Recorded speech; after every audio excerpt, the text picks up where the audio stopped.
Jagmohan Singh Bhatti advocate YouTube channel ਅੱਜ ਤੁਹਾਡੇ ਵਾਸਤੇ ਦੇਸ਼ ਦੀ ਮੰਨੀ ਪ੍ਰਮੰਨੀ ਸ਼ਖਸੀਅਤ ਡਾਕਟਰ R.D. ਆਨੰਦ, ਜਿਨ੍ਹਾਂ ਨੇ ਵੱਖ-ਵੱਖ ਰੁਤਬਿਆਂ ਅਹੁਦਿਆਂ 'ਤੇ ਬਿਨਾਂ ਕਿਸੇ ਲਾਲਚ ਦੇ ਕੰਮ ਕੀਤਾ ਹੈ, ਦੇਸ਼ ਦੀ ਸੇਵਾ ਕੀਤੀ ਔਰ ਦੇਸ਼ ਦੀ ਜਿਹੜੀ ਤਰੱਕੀ ਦੇ ਵਿੱਚ ਯੋਗਦਾਨ ਪਾਇਆ।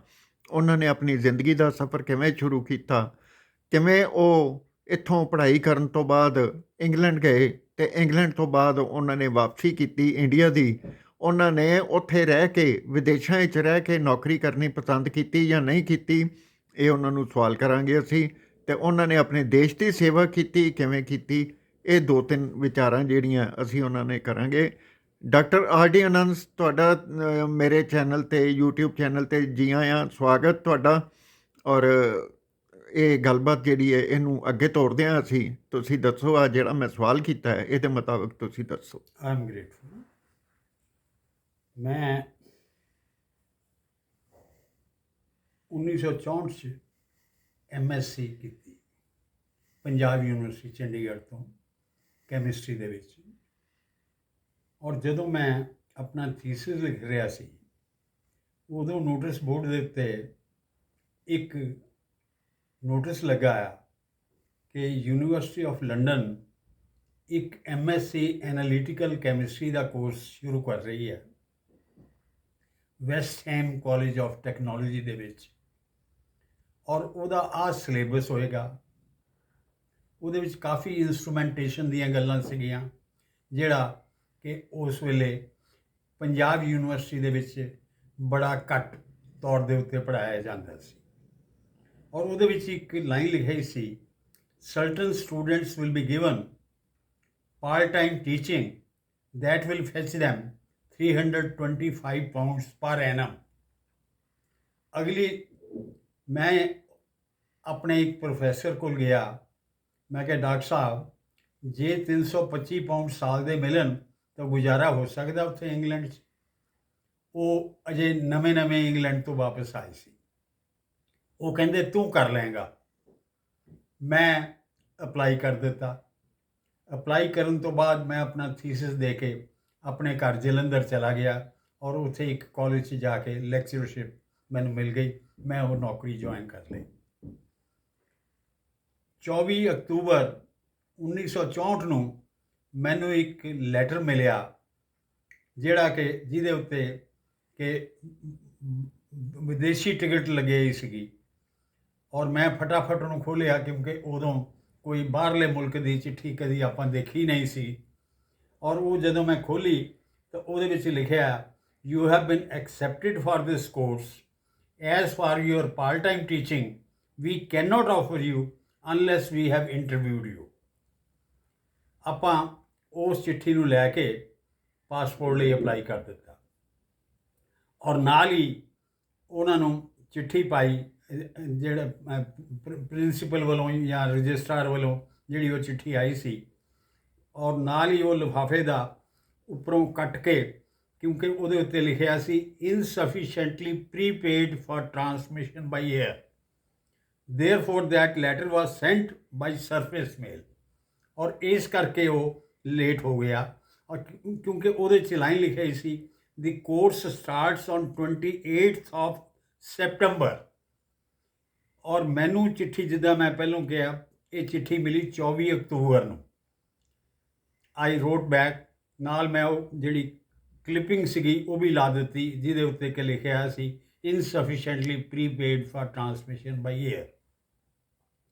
ਮੈਨੂੰ ਉਹਦੇ ਚੌਥੇ ਪੰਜਵੇਂ ਦਿਨ ਜਵਾਬ ਆ ਗਿਆ, ਜਿਹੜਾ ਕਿ ਇਨਲੈਂਡ ਲੈਟਰ ਦੀ ਤਰ੍ਹਾਂ ਵਾਲਾ, ਜਿਹੜਾ ਏਰੋਗ੍ਰਾਮ ਦੀ ਤਰ੍ਹਾਂ, ਕਿ ਆਈ apologise for the fact that the letter containing your information regarding admission could not be prepaid for transmission by air. I have passed your second letter to the head of the department who will be writing to you in due course. ਮੈਂ ਪਹਿਲੀ ਵਾਰੀ apology ਦਾ ਲਫ਼ਜ਼ ਦੇਖਿਆ ਕਿ ਇੱਕ letter ਦੇ ਵਿੱਚ ਇੱਕ ਗੋਰੇ ਨੇ ਆਈ ਅਪੋਲੋਜਾਈਜ਼ ਲਿਖਿਆ, ਉਹ ਵੀ ਰਜਿਸਟਰਾਰ ਕਾਲਜ ਦਾ ਜਾਂ ਪ੍ਰਿੰਸੀਪਲ ਕਾਲਜ ਦਾ। ਮੀਨਵਾਈਲ ਮੈਂ ਜਿਸ ਕਾਲਜ 'ਚ ਪੜ੍ਹਾਉਂਦਾ ਸੀ, ਦੁਆਬਾ ਕਾਲਜ ਜਲੰਧਰ, ਉੱਥੇ ਮੈਂ ਸੀਨੀਅਰ ਟੀਚਰਸ ਨਾਲ ਗੱਲ ਕੀਤੀ। ਉਹ ਮੈਨੂੰ ਕਹਿੰਦੇ ਉਹ ਹੈੱਡ ਆਫ ਦੀ ਡਿਪਾਰਟਮੈਂਟ ਹੀ ਉੱਥੇ ਸਭ ਕੁਝ ਹੁੰਦਾ ਹੈਗਾ, ਤੂੰ ਪ੍ਰਿੰਸੀਪਲ ਨੂੰ ਕੱਲ੍ਹ ਹੀ ਲਿਖੀ। ਮੈਂ ਤਦ ਤੱਕ ਇੱਕ ਹੈੱਡ ਆਫ ਦੀ ਡਿਪਾਰਟਮੈਂਟ ਨੇ ਵੀ ਚਿੱਠੀ ਲਿਖ ਦਿੱਤੀ।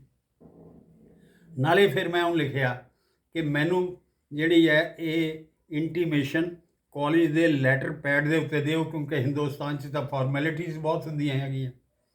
ਖੈਰ ਜੀ, ਉਹਨਾਂ ਨੇ ਮੈਨੂੰ ਉਹ ਡਿਟੇਲ ਭੇਜ ਦਿੱਤੀ ਔਰ ਉਹਦੇ ਵਿੱਚ ਮੈਂ ਲਿਖਿਆ ਜੀ ਮੈਂ ਤਦ ਤੱਕ MSc ਇੱਥੋਂ ਕਰ ਚੁੱਕਾ ਸੀ, ਮੇਰਾ ਰਿਜ਼ਲਟ ਆ ਚੁੱਕਾ ਸੀ ਕਿ ਮੈਂ ਤਾਂ ਹੁਣ MSc ਕਰ ਚੁੱਕਾ and I would like to pursue for PhD।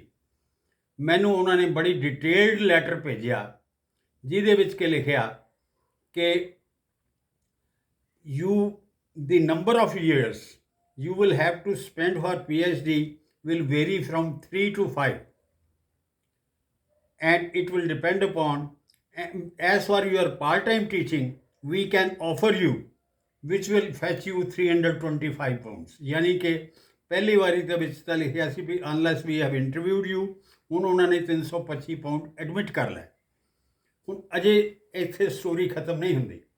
Last line 'ਚ ਉਹ ਲਿਖਦੇ ਆ you will need more money that we can give you, probably another 275 pounds, as it is estimated that 600 pounds would be needed to maintain oneself in Great Britain।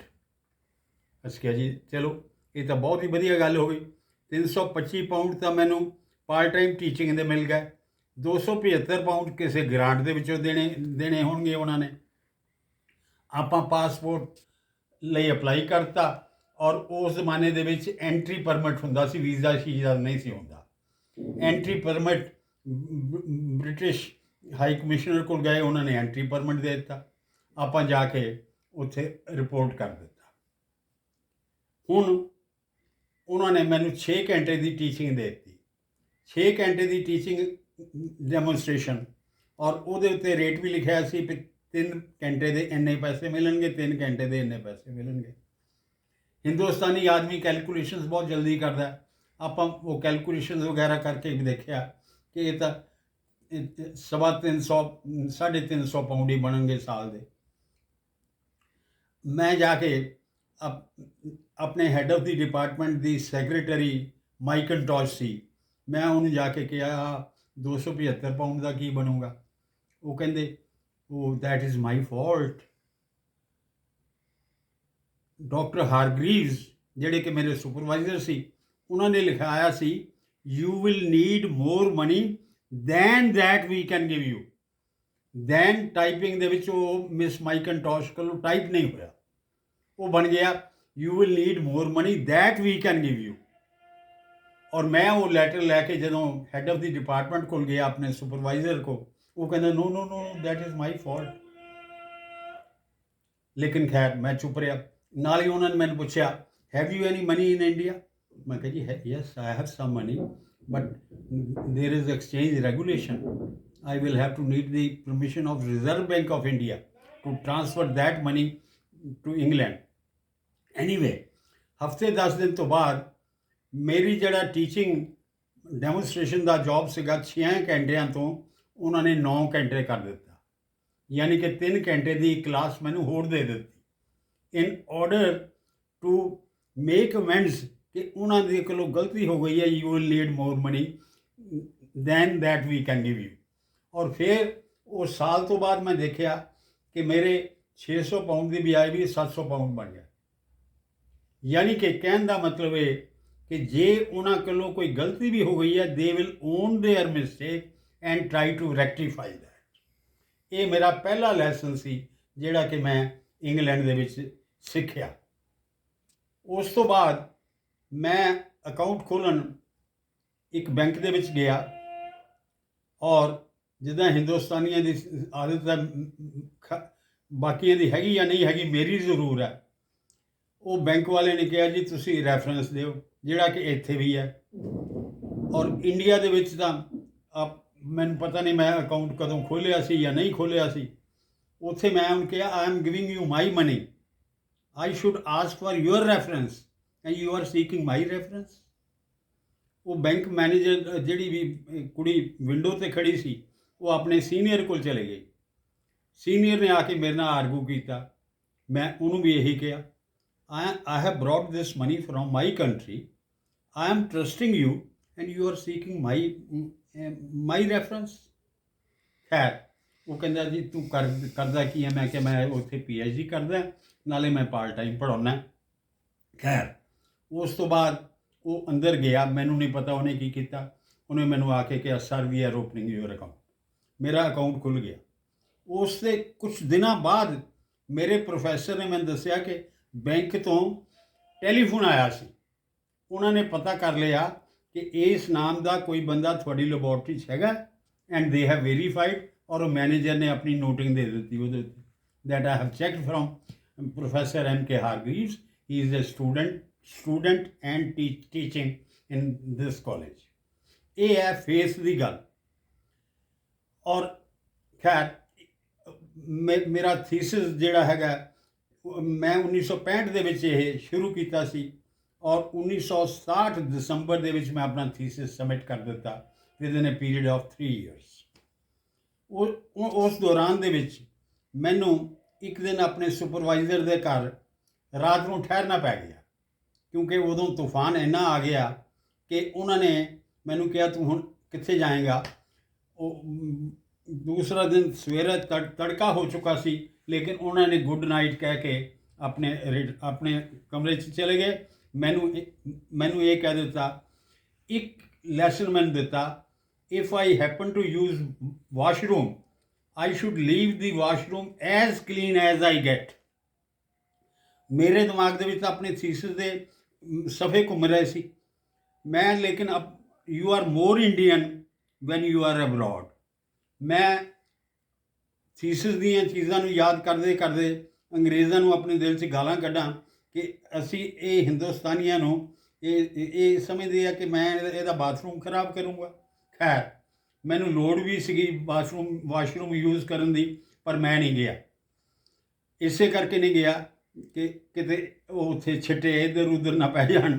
ਤੋ ਕਹਿਣ ਦਾ ਜਿਸ ਵੇਲੇ ਮੈਂ ਇੱਥੇ ਆਇਆ ਵਾਪਸ, ਮੈਂ ਇਹ ਰਿਅਲਾਈਜ਼ ਕੀਤਾ ਕਿ ਕਿੰਨਾ ਗ੍ਰੇਟ ਮੈਸੇਜ ਸੀਗਾ ਪ੍ਰੋਫੈਸਰ ਹਾਰਗਰੀਵਜ਼ ਦਾ ਇਹ ਕਹਿਣਾ ਮੈਨੂੰ, ਆਈ should leave the washroom as clean as I get.